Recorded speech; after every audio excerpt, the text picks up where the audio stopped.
Yo les potes, c'est Spanox, j'espère que vous allez bien. On se retrouve aujourd'hui pour une nouvelle vidéo, concernant la future équipe de Galatasaray. En effet, j'avais envie de faire une vidéo concernant le 11 de Galatasaray puisqu'ils ont recruté pas mal de bons joueurs et ça fait une potentielle équipe assez intéressante. J'avais envie de vous la partager, donc c'est parti.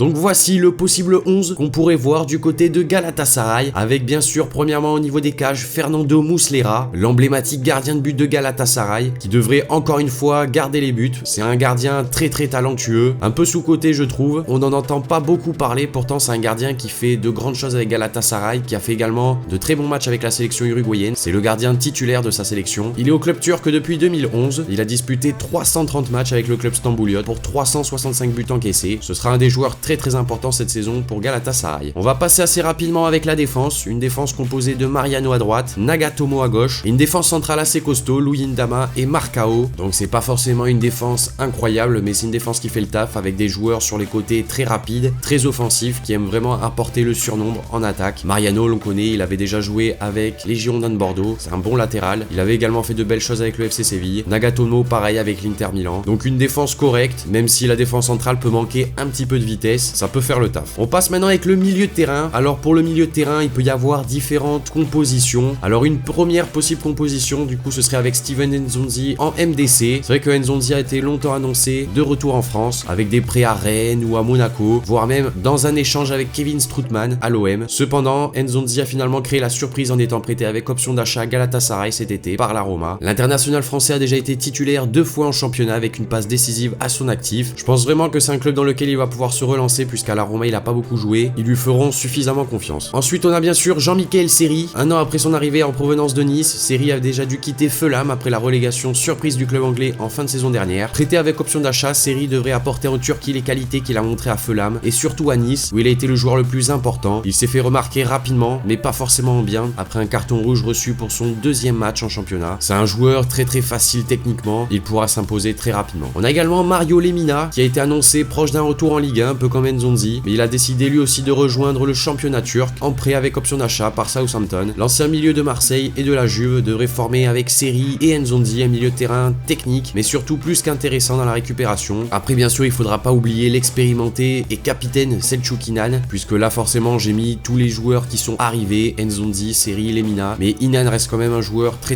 important pour le club de Galatasaray, donc faudra voir qui sortir, qui mettre, mais je laisse ce casse-tête pour l'entraîneur de Galatasaray. On peut passer sur les postes un petit peu plus offensifs avec Younes Belhanda qui selon moi jouera en numéro 10, peu importe la compo, et depuis son arrivée en 2017 en provenance de Nice, Belhanda est devenu quand même l'un des joueurs majeurs du club turc. Auteur de 4 buts et 9 passes décisives l'an passé en championnat, l'international marocain sera forcément le fer de lance de cette armada offensive. Reste à savoir si le joueur pourra occuper le milieu de terrain face à la concurrence ou s'il sera placé dans un couloir. Moi personnellement je le préfère vraiment en numéro 10 comme je vous disais, c'est là où il peut vraiment montrer toute sa palette technique, il a quand même une bonne vision vers l'attaque, donc pour moi c'est vraiment à ce poste là où il est vraiment le plus performant. Du coup dans un 4-2-3-1 on aurait des joueurs sur le côté comme Sofiane Feghouli à droite et Ryan Babel à gauche, deux joueurs très intéressants sur les côtés. Feghouli a fait des matchs exceptionnels avec l'Algérie, Ryan Babel malgré son âge est quand même titulaire avec la sélection des Pays-Bas, donc c'est deux joueurs très importants. Dans une autre compo on aurait peut-être Sofiane Feghouli qui ne jouerait pas, Ryan Babel serait en duo en attaque avec Radamel Falcao, avec Younes Belhanda juste derrière, permettrait également d'aligner Nzonzi, Seri et Lemina, et bon ça reste à voir. Du coup je vous disais Babel serait en duo avec Radamel Falcao. En effet Falcao est arrivé également très récemment en provenance de Monaco, c'est un joueur qui a soulevé tout le peuple turc, franchement une présentation comme on a très peu l'habitude de voir, des supporters de Galatasaray extrêmement contents de voir l'arrivée d'une légende, d'une star du football telle que Falcao. Après on espère qu'il enchaînera les buts et qu'il sera à la hauteur des attentes placées en lui.